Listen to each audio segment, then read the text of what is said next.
ہمارے channel WA Islamic world کو subscribe کریں اور ساتھ ہی اس بیل کے آئیکن کو دبا لیں۔ تو ہمارے سارے پکوڑے والوں کو شوق چڑھا ہوا رمضان آئے پکوڑے وکن گے، سموسے والے آندے پہ رمضان آوے سموسے وکن گے، جتیاں والے آندے پہ عید آوے جتیاں وکن گیا۔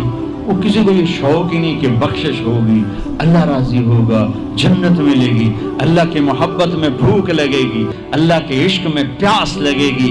وہ بھوک اور پیاس کی جو تڑپ اور کسک ہے، پھر ہم ہاتھ اٹھا کے اللہ سے مانگیں گے، ہم کہیں گے یا اللہ، تو عرش کے دروازوں تک میری پکار جائے گی، ساتوں آسمان میری پکار سے گونج اٹھیں گے۔ مجھے یقین ہے کہ میرا اللہ کہتا ہے، میرا نبی فرماتے ہیں کہ اللہ رمضان میں سارے آسمان کے فرشتوں سے فرماتا ہے روزے رکھنے والوں کی دعا پر آمین کہو۔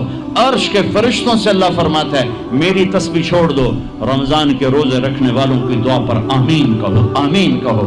عرش فرش میں گونج اٹھتی ہیں میری دعائیں، میری صدائیں، میرے نوحے، میرے گریے ہلا دیتے ہیں۔ اگر بھوک پیاس میں مزے آ رہے ہوں کہ واہ یا اللہ تو نے کہا تھا نا دیکھ میں بھوک سے بیٹھا ہوں، اس لیے افطار کے وقت دعا کیوں قبول ہے؟ افطار کے وقت کھانا سامنے ہے، پانی سامنے ہے، اور آواز کان لگے ہوئے ہیں سائرن کی آواز پر، تو اللہ کہتا ہے یہ فرشتہ، یہ میرے بندے، کھانا بھی سامنے ہے، پانی بھی سامنے، یہ کیوں نہیں کھا رہے، یہ کیوں نہیں پی رہے؟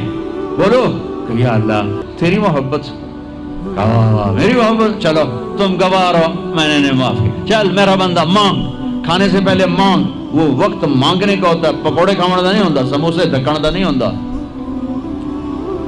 سموسے، پکوڑے، کچوریاں، 7 اپ، جام شیری، روح افزا، 500 چیزاں تو اندر پا لیندے ہو، سارے روزے دی تباہی پھیر کے رکھ دیتے۔ ایک مہینے کے لیے اوور آلنگ ہے، اوور آلنگ، ٹیوننگ ہے، ٹیوننگ، تھوڑا کھاؤ، تھوڑا کھاؤ، تھوڑا کھاؤ، ٹھنڈے شربت مت پیو، ٹھنڈے شربت مت پیو افطاری کے وقت، بعد میں پینا تو پی لو، این افطاری کے وقت اپنے اوپر ظلم مت کرو۔ سارے دن کا انجن گرم ہے، ایک دم اس کے اوپر برف پھینکتے ہو، تھوڑی دیر صبر کر کے سادہ پانی پی لو، نماز پڑھ لو، پی لو، جام شیری پیو، 7 اپ پیو، جو مرضی پیو، ٹھنڈا پیو، گرم پیو، جو مرضی پیو، لیکن این روزے کے وقت بچو تلی ہوئی چیزوں سے، کراری چیزوں سے، مسالے دار چیزوں سے، ثقیل چیزوں سے بچو، ہلکا پھلکا رکھو پیٹ کو، ہلکا پھلکا، تاکہ روزے کا مقصد حاصل ہو کہ جسم پاک ہو، غلاظتوں سے، گندگیوں سے پاک ہو، صاف ہو۔ ہاں، اور اپنے دل کو بھی صاف۔ رمضان میں سب کی بخشش ہو جاتی، سب کی، 4 نہیں بخشے جاتے، 4 آدمی نہیں بخشے جاتے، 4 قسم کے مرد عورت، سب کی بخشش ہو جاتی، سب کی، 4۔ اللہ تعالی ہماری حفاظت فرما لے۔ کسی بھائی میں یہ عیب ہے ابھی سن کے توبہ کر لینا، شراب پینے والا، مستقل شراب پینے والا، رمضان میں بخشش نہیں، ماں باپ کا نافرمان، ماں باپ کا نافرمان، بخشش نہیں۔ ماں باپ کا نافرمان کے لیے تو میرے نبی نے کہا کہ اللہ ہر گناہ کی سزا موت کے بعد دے گا۔ ماں باپ کے نافرمان کو یہیں سے شروع کرے گا اور آگے تک لے کے جائے گا، یہاں بھی سزا دے گا اور آگے بھی سزا دے گا۔ صرف ایک گناہ دنیا میں ایسا ہے، کفر شرک کی سزا بھی موت کے بعد، زنا، شراب، جوئے کی سزا سود کی موت کے بعد ہے۔ ایک گناہ ماں باپ کی دل آزاری، دل دکھانا، اللہ یہاں سے یہ سزا شروع کرتا ہے اور آخر تک پہ چلاتا ہے اس کو۔ میرے نبی سے پوچھا گیا یا رسول اللہ قیامت کب آئے گی؟ آپ نے کہا اللہ کو پتہ ہے۔ کہ کوئی نشانی بتائیں؟ کہ جب ماؤں کو ذلیل کیا جائے گا قیامت آ جائے گی۔ ماں باپ کا نافرمان۔ تیسرا کون ہے؟ رشتہ داروں سے لڑنے والا، کبھی بھائی سے لڑا، کبھی بہن سے لڑا، کبھی خالہ سے، کبھی چاچے سے، کبھی مامے سے، کبھی تائے سے، کبھی پھوپھی سے، قریبی رشتوں سے لڑنے والا اور تعلق توڑنے والا، اس کی بخشش نہیں ہوگی۔ چوتھا کون ہے؟ کینہ رکھنے والا، کینہ، شحن، ایک ہوتا ہے بغض، ایک ہوتا ہے کینہ، شحن، بغض، شحن۔ بغض کیا ہے؟ بغض کیا ہے؟ کہ مجھے انصر بھائی سے نفرت ہے، یہ بغض۔ اور کینہ کیا ہے؟ کہ میں ان کو نقصان پہنچانا چاہتا ہوں، نفرت کے ساتھ ان کی ٹانگیں کھینچنا چاہتا ہوں، اس کو کینہ کہتے ہیں۔ تو یہ 4 برائیاں معاف نہیں ہیں۔ ہاں کوئی توبہ کرے تو سب معاف ہوگا، سب معاف ہوگا، سب معاف ہوگا۔ تو اللہ نے ہمیں رمضان کا مہینہ دیا ہے، جہنم کے دروازے بند ہو جائیں گے، جنت کے دروازے کھل جائیں گے، فرض 70 فرض کے برابر ہو جائے گا، نفل فرضوں کے برابر ہو جائے گا، تراویح کے ہر سجدے پر 1500 نیکی لکھی جائے گی، ہر سجدے پر 1500 نیکی لکھی جائے گی، 20 رکعت 40 سجدے 60,000 روزانہ۔ یہ تمہارے کلب ایسا پٹھا جا نہ ہے کی نہ ہے میں نے حالی تھی نہیں سر لگی یہ بھی تسی آن دیکھی ہو، چلو جوڑا بھی نہ ہے ٹھیک ہے۔ یہ بہت بڑا کلب مجھے نظر آیا۔ یہ یہاں باہر ایک چھوٹا سا پرچہ لگا دیں کہ جو یہاں آ کے تراویح پڑھے گا ہر سجدے پر اس کو 150 روپیہ دے، 150 چھوٹو 15 روپے دیے جائیں، ہر سجدے پہ 15 روپے دیا۔ ایتھے ویکھا جی لڑائیاں کیوں ہوندیاں، اے سارے پوترے دادیاں نو چاہتے لے آون گے، دو ترے نانیاں نو چاہتے، نانی ٹر آج تراویح تینوں پڑھاون، دادے نانیاں نو پوچھدا کوئی نہیں، انہاں دی عید ہو جاونی، تسی تے اعلان کر کے لکھ دیو بھئی جڑا ایتھے آوے گا انہوں اسی فی سجدہ 15 روپے دیواں گے۔ ایتھے پھر چھوٹے ویکھے جے کیویں چل دے۔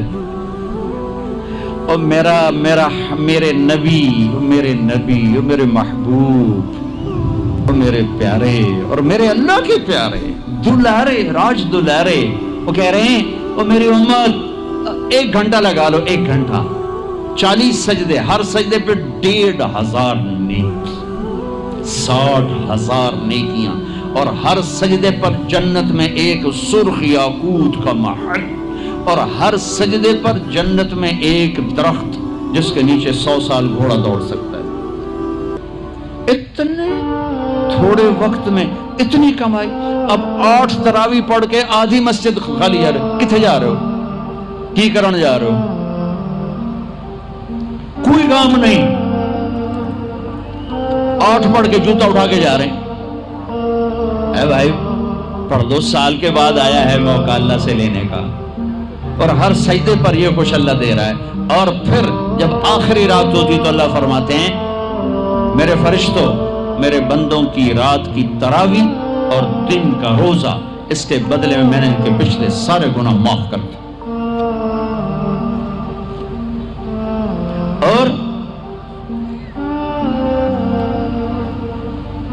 آسمان پہ ایک فرشتہ اعلان کرتا ہے یا باغ الخیر ابشر و اقبل، اے بھلائی کے چاہنے والے آگے بڑھ خوشخبری ہو، اور اے برائی کے کرنے والے بس کر اور واپس ہو۔ اور اللہ کا عرش مستقل پہلے آسمان پہ آ جاتا ہے، عرفات کے دن صرف عرفہ کے دن پہلے آسمان پر، لیکن رمضان میں پورا رمضان عرش پہلے آسمان پر۔ اور میرے اللہ کا اعلان ہے، کوئی بخشش چاہنے والا ہے، کوئی توبہ کرنے والا ہے، کوئی رزق لینے والا ہے، کوئی سوال کرنے والا ہے، کوئی دنیا اور آخرت کی حاجت لینے والا ہے، کوئی مانگنے والا۔ ہر وقت اللہ کی طرف سے اعلان ہوتا ہے اس مہینے کو بناؤ، دنیا کماؤ، حلال کمانا کو میں تو ویسے مذاقن کہہ رہا ہوں، ہر ایک دنیا کمانا کوئی منع تھوڑا ہی، حلال کمانا کوئی منع تھوڑا ہی ہے، لیکن ایسی کمائی میں نہ لگو کہ روزے پہ زد پڑے، تراویح پہ زد پڑے، تلاوت پہ زد پڑے۔ میرے نبی پاک صلی اللہ تعالی علیہ وسلم رمضان میں قرآن کی تلاوت بڑھا دیتے تھے۔ قرآن رمضان کا سب سے بڑا وظیفہ، جی کوئی وظیفہ دسو، کوئی وظیفہ دسو، لوگ پوچھتے ہیں جی رمضان کا کوئی خاص وظیفہ بتا رہا ہوں، رمضان کا خاص وظیفہ قرآن کی تلاوت، رمضان کا خاص وظیفہ قرآن کی تلاوت، قرآن کی تلاوت، قرآن کی تلاوت، جتنا پڑھ سکتے ہو پڑھتے جاؤ، پڑھتے جاؤ، پڑھتے جاؤ، پڑھتے جاؤ۔ میرا ایک ساتھی ہے مولوی ثناء اللہ، وہ ایک دن میں پورا قرآن ختم کرتا ہے، ایک دن میں پورا قرآن، ایک دن میں پورا قرآن، پورے رمضان میں 30 قرآن ختم کر دیتے ہیں۔ سوائے اس کے بیمار ہو جائے تو کوئی بیمار ہو جائے تو 10 پارے، ورنہ پورا قرآن، رمضان قرآن، پورا قرآن۔ تو چلو ہم پورا قرآن نہیں پڑھتے، کچھ تو پڑھو، سارا سال نہیں پڑھا، کچھ تو پڑھو۔ رمضان کا وظیفہ قرآن کی تلاوت، رمضان کی تسبیح قرآن کی تلاوت، رمضان کی خدمت، روزے افطار کرواؤ، سحری کھلاؤ، افطاری کراؤ، غریبوں کو مدد کرو، زکوٰۃ دو، اپنے مزدوروں سے کام تھوڑا لو، گھر کے نوکروں سے کام تھوڑا لو، اور رمضان کی سب سے بڑی بات، آپس میں بغض سے دل صاف کرو. لڑے ہوئے ہو رمضان آنے سے پہلے جیسے لوگ حج پر جانے سے پہلے نہیں فون کرتے ہیں، صلح کرتے ہیں، اتنا ہی ضروری ہے رمضان سے پہلے میں دل صاف کر لوں، میں معاف کر دوں، میں معافی مانگ لوں. زیادتی کی ہے تو معافی مانگ لوں، کوئی معافی مانگنے آیا تو معاف کر دوں. میرا دل صاف ہو، کسی سے بغض نہ ہو، کسی سے کینہ نہ ہو، کسی کا حسد نہ ہو، کسی سے رنجش نہ ہو. دل صاف کرو. صاف دل اللہ کا عرش بن جاتا ہے، اللہ کا عرش بن جاتا ہے، اللہ کا عرش بن جاتا ہے.